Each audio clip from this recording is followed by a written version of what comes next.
Missions would test American strategic bombing theory and expose the brutal reality Galland had warned about. The Regensburg Force, designated the 4th Bombardment Wing, consisted of 146 B-17s, tasked with an unprecedented mission profile.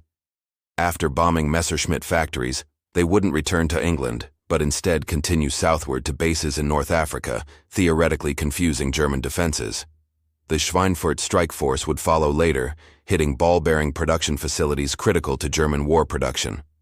American planners believed this complicated assault would stretch Luftwaffe resources beyond their capacity to respond effectively. They were catastrophically wrong. P-38 fighters from the 55th Fighter Group provided escort for the initial penetration, shepherding the bomber stream as far as their fuel allowed. But even with drop tanks, the Lightnings could only accompany the bombers partway into Germany before turning back.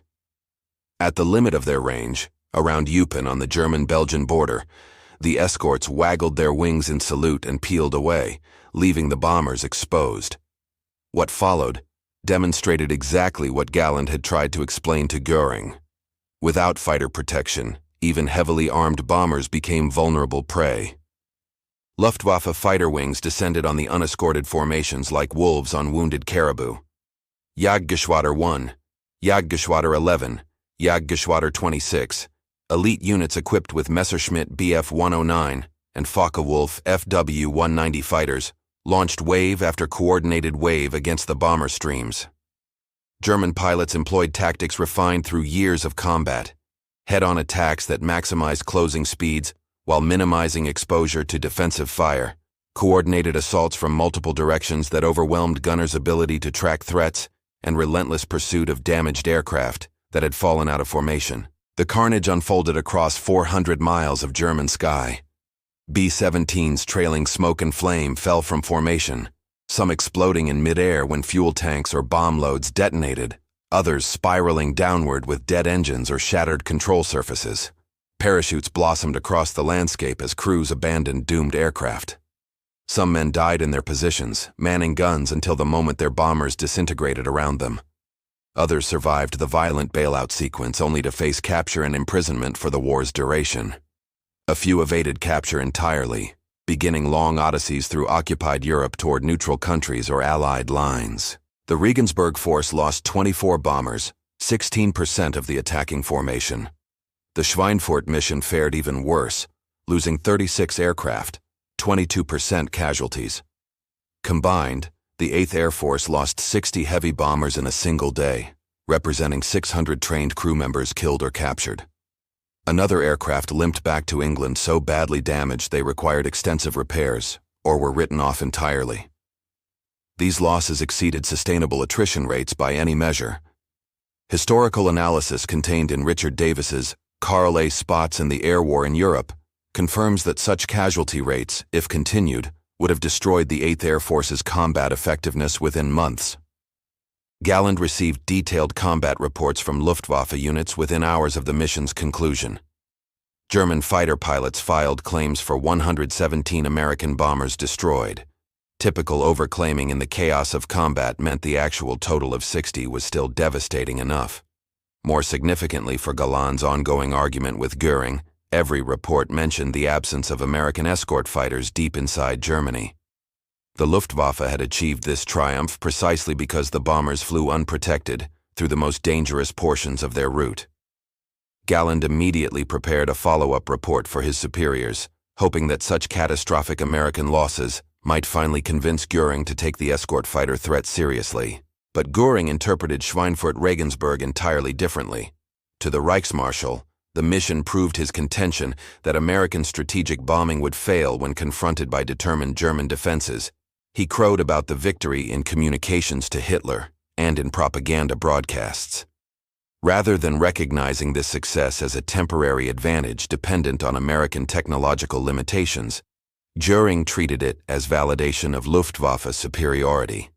This fundamental misreading of strategic reality would prove disastrous in coming months when American engineering solved the escort problem definitively. While German leadership celebrated their August victory, American engineers accelerated work on solutions that would render those celebrations tragically premature.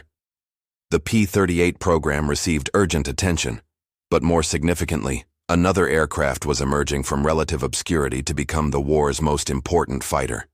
The North American P-51 Mustang had entered service in 1942, powered by Allison engines similar to those in the Lightning. In that configuration, the Mustang performed adequately at low altitudes, but lacked the high-altitude performance necessary for bomber escort deep into Germany. Everything changed when someone suggested fitting the Mustang with the British Rolls-Royce Merlin engine. The Merlin transformation represented one of warfare's great technological success stories. Packard Motor Car Company, licensed to produce Merlin engines in the United States, began delivering the V1650 variant, optimized for American production. When installed in the Mustang's sleek airframe, the Merlin produced extraordinary results. The combination of efficient aerodynamics, powerful engine, and refined design created a fighter with performance characteristics that matched or exceeded anything in the Luftwaffe inventory. More crucially, equipped with external fuel tanks, the Merlin Mustang could escort bombers to any target in Germany and return to English bases. According to documentation in the official Army Air Force's history, Europe, Argument to VE Day, the first Merlin-powered P-51B models reached operational squadrons in October 1943, with full-scale deployment accelerating through winter. The 54th Fighter Group converted to Mustangs in November, followed rapidly by other units.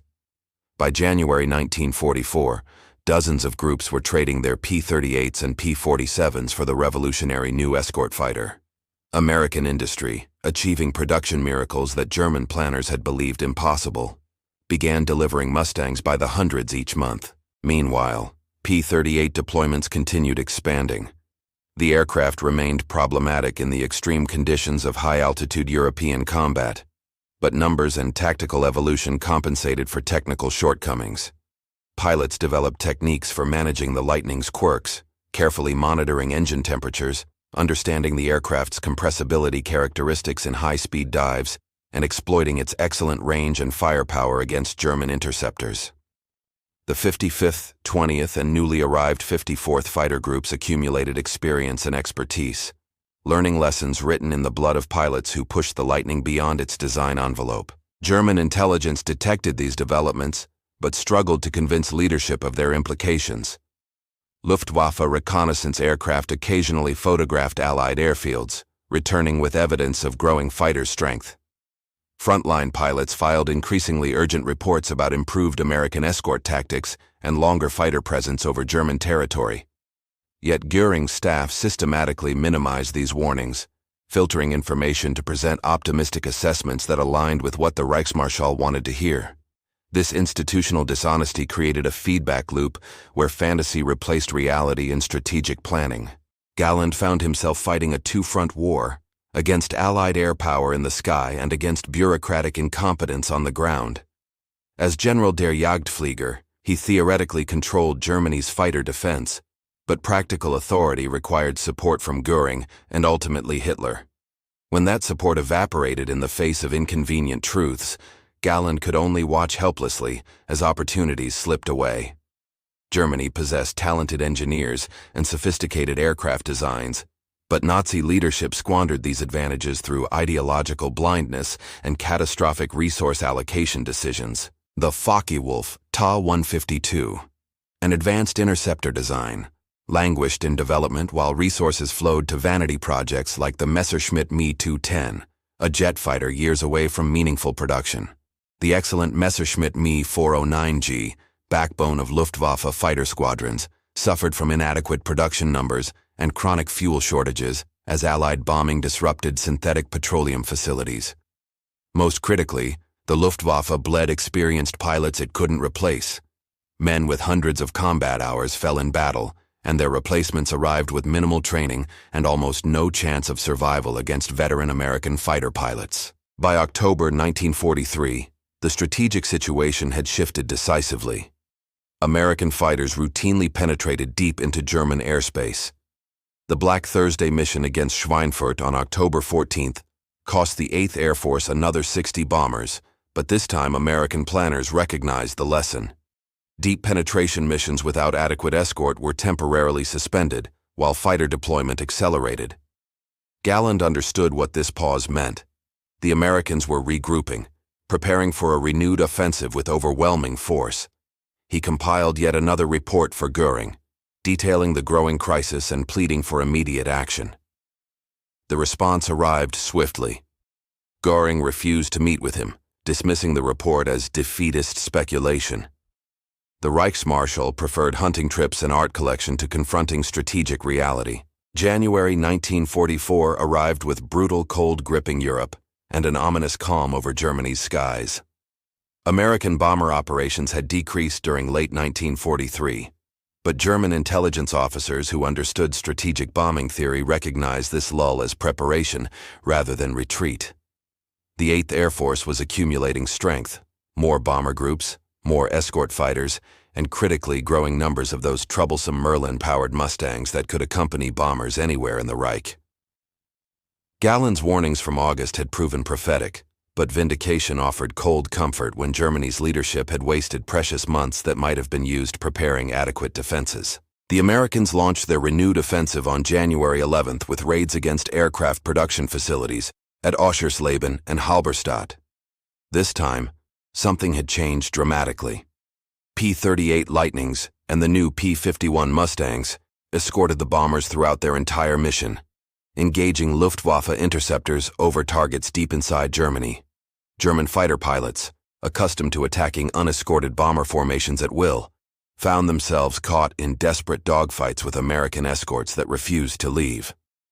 The technological advantage Göring had insisted was impossible had become devastating reality. Major General James Doolittle, who assumed command of the 8th Air Force in January 1944, implemented aggressive new tactics that exploited American numerical and technological advantages. Rather than keeping fighters tethered closely to bomber formations, Doolittle authorized his escort pilots to pursue German interceptors aggressively. American fighters began sweeping ahead of bomber streams, intercepting Luftwaffe formations before they could organize attacks. When German fighters attempted to break through escort screens, veteran American pilots with hours of combat experience in superior aircraft cut them to pieces. The hunter had become the hunted. The Luftwaffe's casualty rates skyrocketed. During January and February 1944, German fighter units lost hundreds of pilots, not just aircraft, which factories could replace, but experienced combat veterans whose skills couldn't be recreated in truncated training programs. New pilots arrived at frontline squadrons with perhaps 30 hours of flight time compared to the 100-plus hours American pilots received. These inexperienced youngsters, thrown into combat against battle-hardened opponents flying superior equipment, died in horrifying numbers.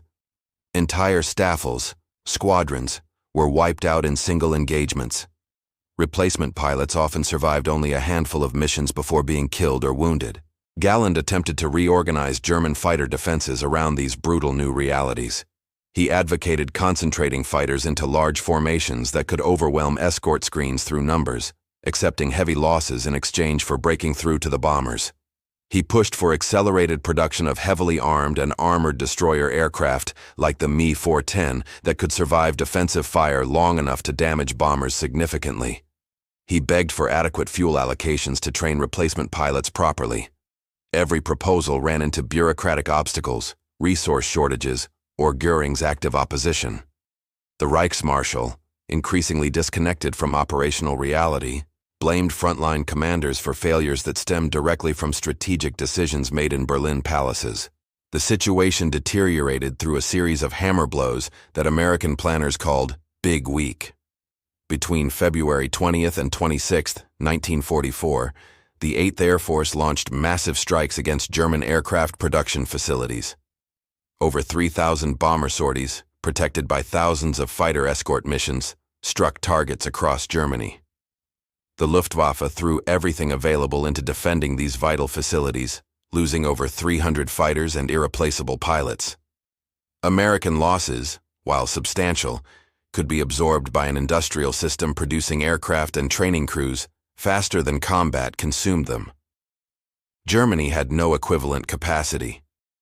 Historical accounts preserved in official Luftwaffe documents reveal that Göring finally accepted reality sometime in late February or early March 1944. The exact moment of his psychological collapse remains unclear, but contemporaneous reports describe the Reichsmarschall's growing withdrawal from operational decisions. The confident proclamations about German aerial superiority ceased.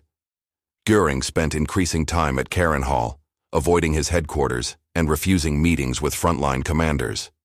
When Hitler demanded explanations for Luftwaffe failures, Göring offered excuses and scapegoats rather than strategic analysis.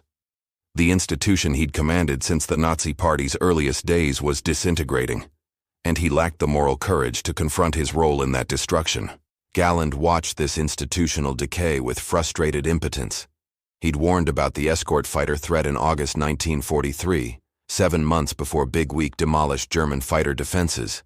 7 months during which Germany might have accelerated advanced fighter programs, modified defensive tactics, or prepared industrial dispersal plans. 7 months wasted because one man's vanity and ideological blindness prevented institutional learning. The cost of that delay was measured in thousands of German pilots killed, hundreds of bombers and escorts lost to futile resistance, and a steady erosion of Germany's capacity to defend its airspace against the growing Allied aerial armada. Spring 1944 brought Germany's aerial defense to complete collapse. American bombers ranged across the Reich virtually at will, escorted by swarms of P-51 Mustangs that hunted German interceptors with methodical efficiency. The Luftwaffe still possessed capable aircraft and brave pilots, but numbers and logistics had turned decisively against them. Fuel shortages grounded fighters even when threats approached. The aviation fuel crisis, stemming from successful Allied bombing of synthetic petroleum plants, meant that pilots lucky enough to reach operational squadrons often lacked sufficient fuel for adequate training flights, let alone combat missions. Galland's relationship with Göring deteriorated into open hostility. During increasingly rare meetings, the two men argued bitterly about strategic priorities and resource allocation. Galland advocated abandoning all offensive operations and concentrating Germany's remaining aerial strength on fighter defense. Göring, still clinging to Hitler's demand for retaliation bombing against England, insisted on diverting resources to bomber units that had virtually no chance of reaching their targets. These arguments typically ended with Göring storming out or having Galland removed from his presence, leaving critical decisions unmade and festering problems unaddressed. The introduction of jet fighters represented a final, desperate gamble. The Messerschmitt Me-262 Schwalbe offered performance so superior to conventional fighters that it seemed capable of restoring German aerial parity despite overwhelming Allied numerical advantages. With maximum speeds approaching 550 miles per hour, roughly 100 miles per hour faster than any Allied fighter, the Me-262 could attack bomber formations, complete firing passes, and escape before escorts could intercept. Hitler, fascinated by the jet's potential, demanded its deployment as a bomber rather than the pure fighter Galland advocated. This fundamental disagreement over the Me-262's role consumed months of development time and resulted in compromised designs that satisfied nobody. According to Walter Boyne's Clash of Wings, published in 1994, the first operational Me-262 units entered combat in July 1944. Nearly a year after Galland's warnings about long-range escorts. By then, Allied air superiority was so complete that even revolutionary technology couldn't reverse strategic realities. The jet scored some successes, but chronic mechanical problems, fuel shortages, and vulnerability during takeoff and landing limited their effectiveness. Allied fighters learned to patrol German jet bases, catching Me-262s when they were most vulnerable. The revolutionary aircraft that might have changed everything arrived too late, in too small numbers, and hampered by leadership decisions that prioritized ideology over effectiveness. Galland's tenure as General der Jagdflieger ended in January 1945, when he was relieved following bitter disputes with Göring and Hitler over fighter tactics and resource allocation. In his final months of command, he'd watched the force he'd spent years building destroyed piecemeal by an opponent whose capabilities he'd accurately predicted but couldn't convince his superiors to take seriously. The Luftwaffe that had dominated European skies in 1941 through brilliant tactics and superior equipment had been reduced to a hollow shell, capable of occasional local successes, but strategically irrelevant against the Allied aerial juggernaut. Göring's final months in power were marked by complete psychological and physical deterioration. The man who'd promised Hitler he could supply Stalingrad by air, who'd assured the German people that no enemy bombs would fall on Berlin, who'd dismissed warnings about American long-range escorts as impossible, that man retreated into morphine addiction and fantasy. He spent the war's final months in a drugged haze, alternately raging against subordinates for failures he'd caused and withdrawing into delusions about miraculous weapons that would restore German fortunes. When American forces captured him in May 1945, Göring seemed genuinely surprised that Germany had lost the war. The personal tragedy of these two men, Galland the capable professional frustrated by incompetent leadership, Göring the vain narcissist whose deficiencies destroyed the institution he commanded, reflected larger failures throughout Nazi Germany's military and political structure. The Third Reich system actively punished truth-tellers while rewarding sycophants who reinforced leadership delusions. This fundamental dysfunction meant that warnings like Galland's August 1943 report about long-range escorts were systematically ignored until events forced recognition, by which time corrective action became impossible. The Luftwaffe's collapse stemmed not from lack of technology or brave personnel, but from leadership that preferred comfortable lies to uncomfortable truths. The August 10, 1943 meeting at Hall, where Galland warned Göring about American long-range escort fighters became, in historical retrospect, one of the war's crucial missed opportunities. Had German leadership responded appropriately, accelerating jet fighter development, reorganizing defensive tactics, dispersing aircraft production facilities, prioritizing pilot training, the aerial campaign's outcome might not have changed, but its cost certainly would have increased substantially. Instead, denial and institutional dysfunction gifted the Allies 7 critical months during which American industrial might and technical innovation created insurmountable advantages. Post-war interrogations of surviving Luftwaffe personnel revealed the depth of this institutional failure. American and British intelligence officers, conducting detailed interviews with German commanders, discovered repeated instances of accurate intelligence being systematically ignored or suppressed. Galland's warnings about P-38 range were neither isolated nor unique. Similar reports about Soviet tank production, Allied landing craft numbers, and strategic bombing effectiveness had all been dismissed because they contradicted leadership expectations. The Nazi system, built on ideological certainty and leadership infallibility, couldn't accommodate information that challenged its fundamental assumptions. Galland survived the war and eventually wrote his memoirs, The First and the Last, published in 1954. The book provided first-hand accounts of Luftwaffe operations and offered surprisingly candid assessments of German failures. His description of the August 1943 meeting with Göring emphasized not just the Reichsmarschall's denial, but the broader institutional culture that made such denial possible. Galland noted that presenting accurate intelligence often marked officers as defeatists, while those who fabricated optimistic reports received promotions and rewards. This inverted incentive structure ensured that leadership decisions were based on fantasy rather than reality. The American side of this story reflected more positively on institutional learning and adaptation. When deep penetration missions revealed bomber vulnerability, American commanders didn't deny the problem. They solved it. Engineering teams improved existing aircraft, accelerated development of revolutionary designs like the Merlin Mustang, and refined tactics to exploit technological advantages. This flexible, problem-solving approach contrasted sharply with German rigidity. American military culture, while far from perfect, at least permitted junior officers to challenge assumptions and allowed technical experts to influence strategic decisions. These organizational advantages mattered as much as industrial capacity in determining the aerial war's outcome. The lessons from this episode resonated through subsequent military history. Modern armed forces study Galland's experience as a cautionary tale about the dangers of telling leadership what it wants to hear rather than what it needs to know.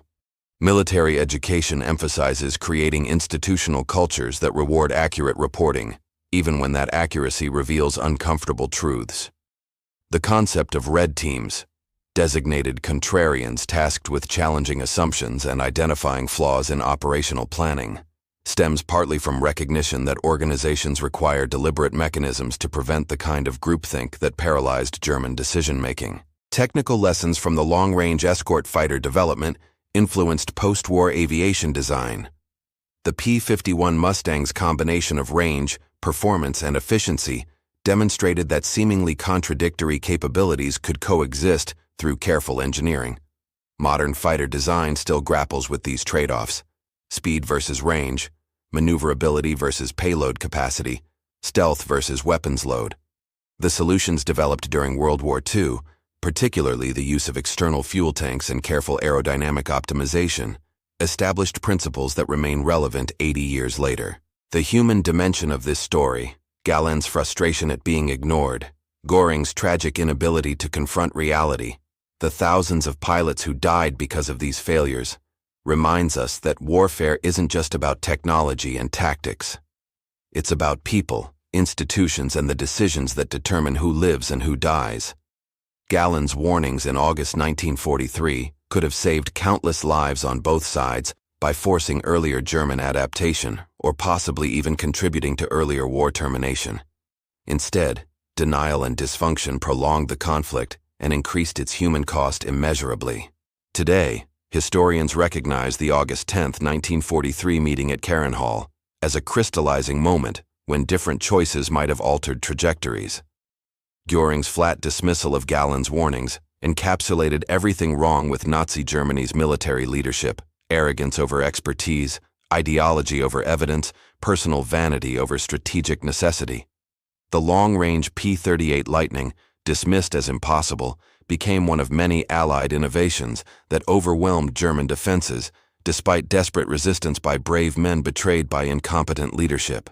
The final accounting of this strategic failure extends beyond military statistics into broader historical judgment. The Luftwaffe lost approximately 70,000 trained aircrew during the war: pilots, navigators, radio operators, and gunners whose skills represented years of training and irreplaceable experience. Many of these losses occurred after August 1943, during the period when American long-range escorts systematically dismantled German air defenses. While impossible to calculate precisely how many lives might have been saved through earlier adaptation to this threat, the human cost of Göring's denial, numbered certainly in the thousands, possibly in the tens of thousands when accounting for cascading effects on bomber crew casualties, ground personnel killed in airfield attacks, and civilians who died in raids that might have been disrupted by more effective defenses. The broader strategic implications rippled across all theaters of World War II. Allied air supremacy, achieved partly through the long-range escort fighter capability Göring dismissed as impossible, enabled the Normandy invasion in June 1944. Without control of French skies, the D-Day landings would have faced far more formidable opposition. German reinforcements might have reached Normandy beaches more quickly, panzer divisions could have maneuvered without constant air attack, and the entire campaign's outcome might have shifted. Similarly, the combined bomber offensive's destruction of German synthetic petroleum production, rail networks, and industrial facilities, all made possible by escort fighters protecting the bomber streams, crippled Wehrmacht operations across Europe. Tank divisions sat immobilized for lack of fuel, fighter wings remained grounded, and German armies lost the mobility that had characterized their early war successes. Göring himself faced justice at Nuremberg, where the International Military Tribunal convicted him on multiple counts, including crimes against peace and war crimes. During his trial testimony in March 1946, prosecutors questioned him about Luftwaffe failures and strategic decisions. Göring attempted to portray himself as a competent commander, undermined by circumstances beyond his control: inadequate resources, Hitler's interference, impossible strategic demands. The trial record, preserved in the official Nuremberg documents, reveals how thoroughly Göring had deluded himself about his role and responsibilities. Even facing execution, he couldn't acknowledge that his vanity, incompetence, and refusal to accept uncomfortable truths had contributed materially to Germany's defeat and the deaths of hundreds of thousands under his command. Galland, by contrast, cooperated with Allied interrogators and provided extensive technical information about German aviation during the war. His willingness to speak candidly about